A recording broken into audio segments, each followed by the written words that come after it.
Let's go over 7 practical tips that every beginner or honestly non-beginner editor in Premiere Pro should set up right now. Like right now. The first thing that you have to do is to turn on autosave. Premiere, like any other software, it can crash, and when it does, you do not want to lose hours of your work. To do this, go to Preferences, autosave, and make sure that it's turned on. Now, I like setting it to save every 5 minutes and keep at least 20 versions. This might sound excessive, but this way, in case a project corrupts or you make a big mistake and you save the project, you can always go back to a previous version, which has saved my ass before. 2 hours later. You will not believe this. I am editing this tutorial right now, and as I'm editing this tutorial, Premiere Pro just froze on me, so I had to force quit it. But thankfully, I had autosaves turned on.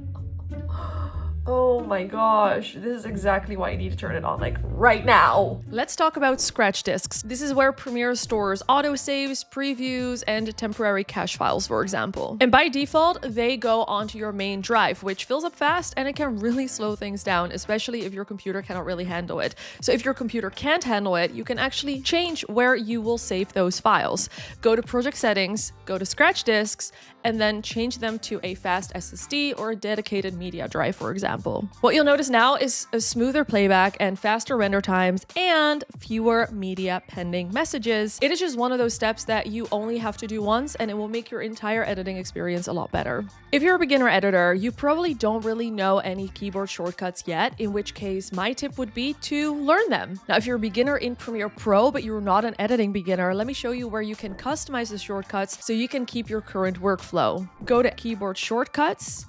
Now, here you'll see a full visual map of every command. And if you want, you can reassign keys, you can create your own combos, you can import presets from other editors or software that you used to use like Final Cut or DaVinci Resolve, for example. Now that we've set up Premiere, let me show you some practical things that you have to know about. Let's talk about the search panel or media intelligence. Now, think of this as your built-in assistant. You can type in anything. You can type in drone or Toronto or even phrases that describe what you're looking for, like a white shot.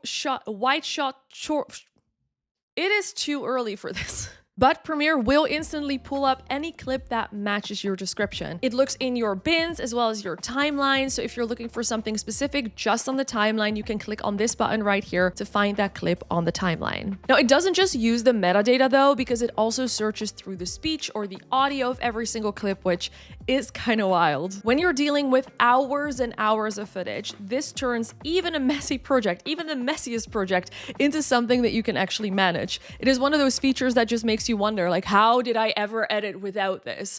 I know I have. Another tool that I simply cannot live without is text-based editing. This is easily one of the most powerful tools that Premiere has added. It automatically transcribes all of your footage and it will let you edit a video like a work document. You can delete words, you can rearrange sentences, you can delete breaths and ums, and Premiere cuts the actual clips for you on the timeline. So for interviews or vlogs or documentaries, this is a huge time saver. I personally just use a transcript to navigate on the timeline, which you can also obviously use the search panel for, but I like the text panel. And to turn on the auto transcription, you want to go to Settings, Media Analysis and Transcription, and then tick the box in front of Automatically Transcribe Clips. You can also turn these transcripts into captions or subtitles in that same text panel right here. I have to admit that audio can be intimidating, but the Essential Sound panel in Premiere, it helps simplify this process. Premiere Pro will, firstly, it will automatically tag the audio as dialogue or music or sound effects or ambience.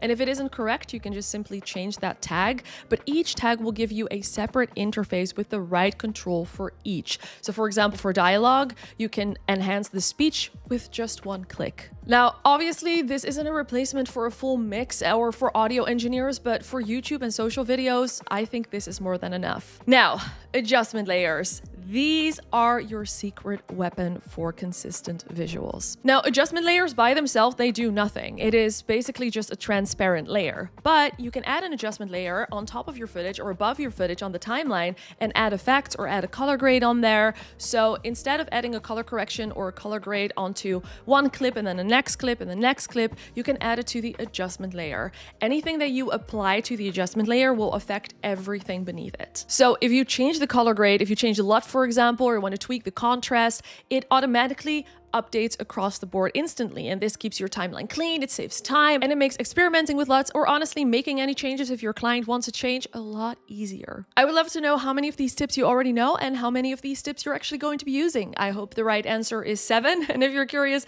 what else Premiere can do, which is a lot, then make sure that you watch this video right here. And of course, give your girl some external validation. Hit subscribe, leave me a comment, do all the YouTube things. You.